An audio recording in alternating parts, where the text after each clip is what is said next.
Pare ko, ilomi tayo ha. Layo-layo nun, ba't sa Mindoro pa? Ito naman, naku-curious ka ako kung ano nasa... Oy, Batangas kasi ayaw mo. Ano? Magmimindoro kayo? Di ako sama ako dyan.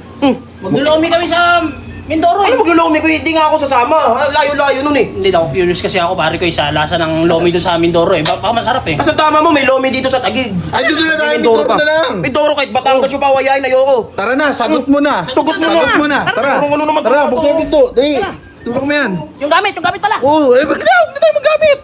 Bali, nandito na nga pala kami sa Batangas Port dahil patungo na kami ng Puerto Galera. Sasakay kami ng barko, mga mare. Nung nakasakay na nga ako, tumingin muna ako ng view sa labas.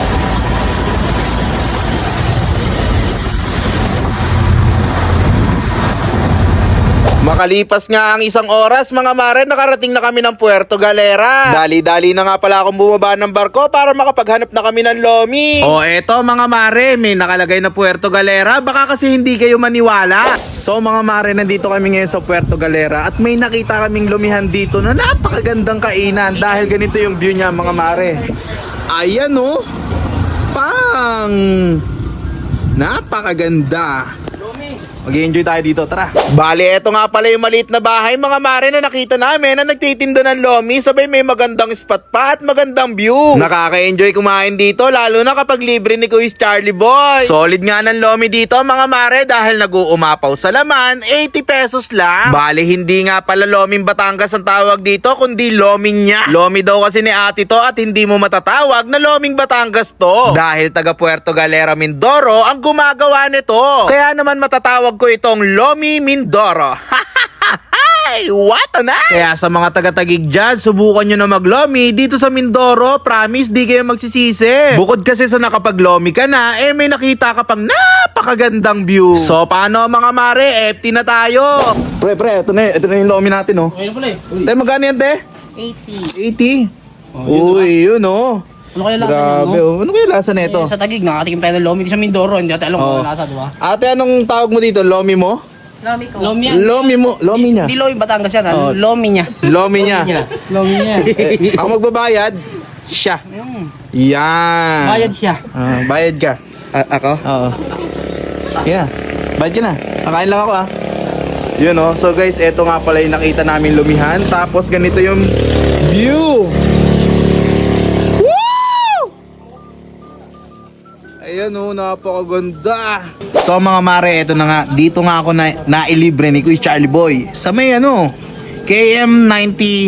KM39. Ay, KM39, Villaflor, Puerto Galera, Mindoro. Iyon. So mga mare, dito sa naispatan namin, napakaganda ng view. Tapos habang kumakain ka ng lomi. Diba? Simple lang kainan pare ko pero ganyan yung view. Tignan mo, ang ganda. Teka lang, pigalan ko lang man sito. Sige.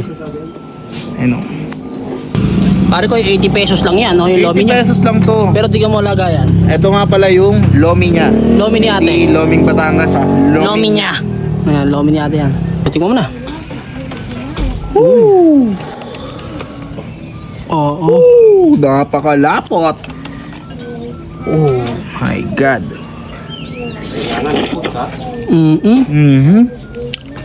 Try natin lagyan ng toyo, tol. Saktong-sakto yung lapot niya, tol. Hindi yung OA sa lapot, tol. Kaya talagang masarap magano sa mga ibang lugar para matikman rin natin kung anong lasa ng pagkain nila, no? Exactly. Exactly.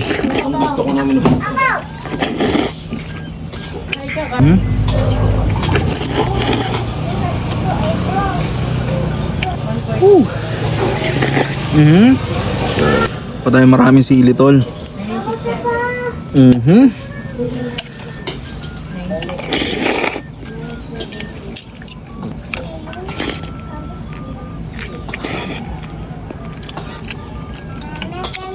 Yung anghang ng lomi pumapalo. Talagang panalo yung lomi niya. Kaya kung ako sa inyo, subukan nyo dito kay ate. Yung mga taga-Taguig dyan, subukan dito sa Mindoro. Mga taga-Taguig dyan. Subukan dito sa Mindoro. Tina-challenge ko kayo. Subukan nyo maglomi dito sa may Mindoro. Sa Puerto Galera.